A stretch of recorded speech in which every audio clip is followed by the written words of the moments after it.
Robert Wallace grew up in the South Baltimore projects but saw a different world when he was a student at Baltimore Polytechnic Institute and visited a classmate's home in Roland Park. And I saw how they lived.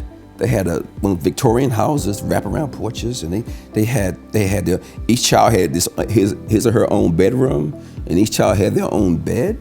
They had 3 meals a day. They had a real color TV, not the fake color TV that we had in Cherry Hill. And I looked at this, and I compared how they were living and how we were living, and I said, oh my goodness. I said, I want what they have. So I began talking to his father, and it turned out his father was an engineer, and his dad owned his own business. I said, got it. I got it. 2 of Bob's teachers at Poly had him apply to Ivy League schools, paying his application fees. He majored in engineering at the University of Pennsylvania, worked for DuPont, earned an MBA at Dartmouth, then worked at IBM. In 1993, he was ready to go out on his own. I felt that I could give my clients better service on my own as a quick-moving, fast-paced entrepreneur.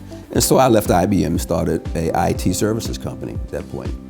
In 2009, he created another company, Bith Energy, focusing on energy management information systems, energy consulting, and renewable energy power generation systems. Our first year in the energy business, 2008, 2009, the first year of operation, we installed 4 solar panels. Right?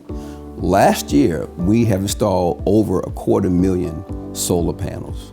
We were ranked the 8th largest solar developer last year in the country.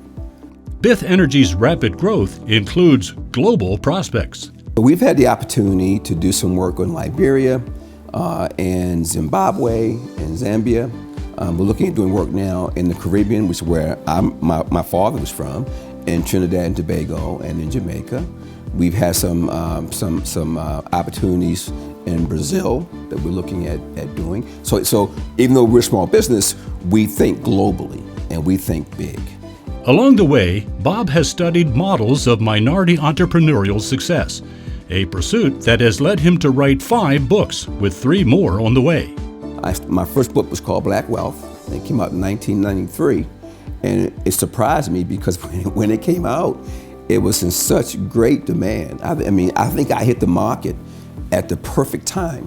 And so I was invited to speak all over the country and throughout the world. I've spoken in Africa and Europe and Asia, Latin America, on the topic of how do we diversify the number of entrepreneurs and the kinds of entrepreneurs in our society. In 2004, Bob made a decision to use his success to help his community.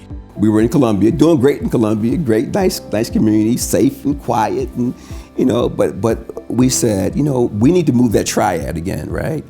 Entrepreneurship, business, technology. Move that triad closer to the community, right? And engage the community in building out that triad.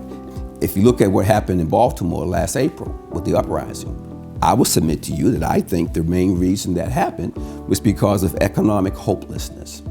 Economic hopelessness. And if you're talking about fixing economic hopelessness, whose job is that? It is the job, I will submit to you, it is the job of entrepreneurs, men and women like me and yourself, who can create businesses that solve problems, but they also engage the community to benefit from the growth and from the wealth creation opportunities there, right? Because I think that the way we change the world is through business, technology, and entrepreneurship. I think that triad can change the world, and it has changed the world.